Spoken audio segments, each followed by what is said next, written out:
Let me start tonight by talking about the election. I do want to move on to other things, but you're getting a lot of bum information out there. Too many people providing you advice or information either worked in the Bush administration or worked for the RNC or worked on Capitol Hill. But almost none of them worked in the campaign of Ronald Reagan. I mean, I have to confess, 1980 was 43 years ago, and 1976 was 47 years ago. 1984, you can figure it out. Reagan won the two biggest landslides in modern American history, and he ran as an unequivocal conservative. He ran in the Republican primaries against the conservative challenging the Republican establishment and ruling class. That Republican establishment and ruling class has not gone away, and they never will. They get too much power, they get too much attention, they get too much money. Mitch McConnell is a throwback to the Gerald Ford era. Christie is a throwback to the George Bush era and before. Sununu is a throwback to the George Bush era. Now, Sununu's the governor of New Hampshire. He's been elected there. His case is unique. His daddy was elected there. Christie got elected first time around because the governor was corrupt, unethical, an adulterer, and extremely unpopular. So you need these special circumstances. They're not examples to emulate. They're one-offs. But Reagan's an example to emulate. And why don't we ever look at his campaigns? And why don't we ever look at how he campaigned? And what the issues were? Oh, Mark, it's all changed. No, it hasn't changed.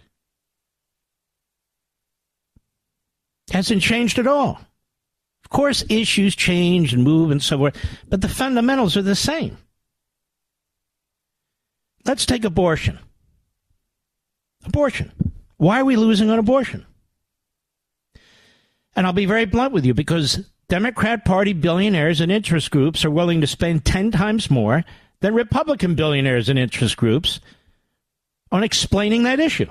So the Democrat Party defines the Republican candidate, lies about the Republican candidate, lies about their position, and so you have an election based on a lie. When the Democrat Party is actually extremely vulnerable on this issue. Nobody believes that a baby should be aborted with partial birth abortion right up to the last second of birth. Nobody believes there shouldn't be parental notification for 12, 10, 15-year-olds who are pregnant and seek abortions. And yet the ambiguous ballot language in Ohio provides for that. Now, it was just a few months ago where the media were insisting, the Democrat Party was insisting, Psaki on MSNBC was insisting, they're not extremists on abortion, but they are. And notice they don't criticize the Dobbs decision anymore. Why is that? Because they're able to implement, institute by statute or constitutional amendment, abortion legislation or amendments that are much more extreme than Roe v. Wade ever was.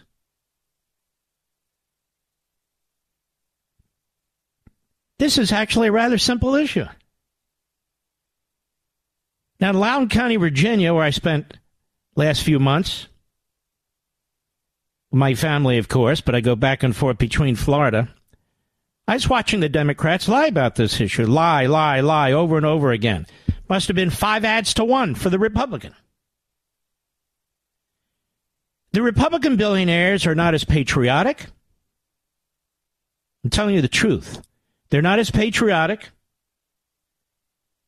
They're not as conservative as they used to be. As the Democrats are not patriotic in supporting the Democrat candidates. We don't have a George Soros. They have 10 of them. We don't have one of them. Not one. And as for the Republican base, 2010 was the Tea Party year. And the Tea Party was brutally attacked by the Wall Street Journal editorial page, by Mitch McConnell, who was the Republican leader back then, by the GOP establishment, by the GOP donors and billionaires. This was a spontaneous movement that delivered scores of seats, over 60 seats for the House of Representatives, several U.S. Senate seats. And yet Mitch McConnell, whose protege lost and lost badly in Kentucky, attacked the base. National Review attacked the base. The Wall Street Journal attacked the base. We could have won more seats if only we had nominated XYZ. Never taking responsibility for the rhinos who lost seats. Ever. And for the rhinos, the ruling class, establishment, call them what you will, they not only lose seats, even if we win those seats, we haven't won much. But Mitch McConnell's into a purity system to clean the Republican Party from its base. That's why he wouldn't support Ted Cruz when he was in a close election. That's why he wouldn't support Mike Lee when he was in a close election. I can go down and down and down the list. Now, what was it about Reagan? First of all, he had a fantastic personality, and he was a very handsome man. He had enormous charisma. But that's not all. Reagan took a position on 4, 5, 6 things, and he was utterly clear about them. And they were as solid as could be. Slashing taxes. Lifting regulations on oil and gasoline so it would be plentiful and cheap. Building up the United States military. Keeping the Panama Canal. And a handful of other issues. And he and his campaign geniuses, including one of my mentors, former Attorney General Meese, they define the left. They define the left. I think Governor Youngkin is a good man. He's a good governor. But if you're going to take charge of the election in Virginia and raise money mostly through your PAC, you've got to take the gloves off. You've got to define the other side. You must define them. And you must spend the money necessary to define them. In Kentucky, Cameron was a lackluster candidate who was all over the map, running against an incumbent Democrat. Trump won that seat, I'm trying to remember, was it over 20%? Yes, maybe over 30% he won that state, I should say. So what did Reagan do? He defined the other side. He made it abundantly clear what he stood for. He was opposed by McConnell, Gerald Ford. He was opposed by the Bushes. He was opposed essentially by the same people who oppose you and me today, by the same people who opposed the Tea Party. The difference between the Republican Party and the Democrat Party is the Republican Party hates its base. The Democrat Party taps dances to its base. But what is a base? That's your activists. Those are the people who are motivated. Those are the people who are focused. You can't keep attacking your base and expect it to turn out. And that's what McConnell and the Washington, D.C. Republicans continue to do. That's what they continue to do. You need to fire up your base. You need to build excitement and momentum around your candidates, around your issues. And the rhinos don't want to unite behind these candidates. First thing Chris Christie did is he blamed the Kentucky loss on Donald Trump. And this slob goes around the country speaks to Republicans and attacks Republicans, speaks to conservatives and attacks conservatives. You'd think this guy's on the Democrat Party payroll the way he conducts himself.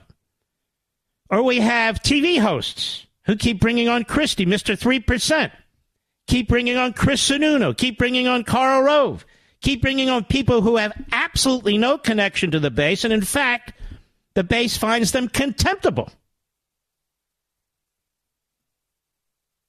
I think that's purposeful.